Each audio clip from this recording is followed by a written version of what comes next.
en souhaitant participer à l'édition All-Star de Koh Lanta, Hugo, vainqueur de la saison 2012, savait où il mettait les pieds.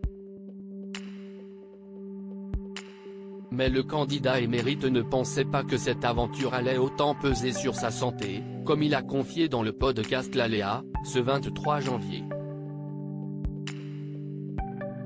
Denis Brognard a annoncé la prochaine diffusion de la nouvelle saison de Koh Lanta, et tous les candidats sont prévenus. Ils savent que leur aventure aux Philippines n'aura rien d'un parcours de santé, qu'ils vont devoir braver pluie, manque de nourriture et manipulation pour gagner leur place sur les poteaux. Et pourtant, comme Hugo l'Artiche, ils ont sauté à pieds joints dans l'embarcation qui les a menés jusqu'à leur île déserte. Dans le cas de l'ancien éleveur de faucons, CIST une double faute puisqu'il a replongé en acceptant une deuxième salve de privation après avoir été au bout de l'expérience et de lui-même, en 2012. Mais l'envie de se tester une nouvelle fois a pris le dessus, et le rival de Claude n'a pas à le regretter car il fut le chouchou des téléspectateurs d'une édition ternie par les affaires de tricherie. Son parcours incroyable et ses duels remportés sur l'île des Bannis avaient impressionné les fans de la première heure.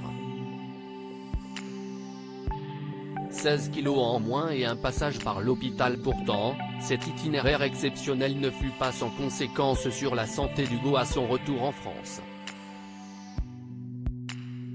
Le Phénix Saine est confié dans le podcast L'Aléa, ce 23 janvier, en tentant de minimiser ses soucis pour retenir le positif.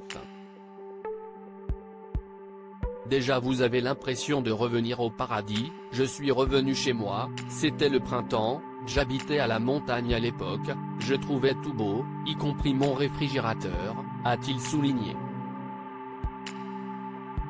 Avant d'évoquer les désagréments de plusieurs semaines de conditions précaires, j'ai une chance de dingue d'avoir tout ce que j'ai, et même si j'avais 16 kilos en moins et que ça a été très compliqué niveau physique, je suis passé par l'hôpital parce que j'avais un kyste de Giardia, un problème à l'intestin.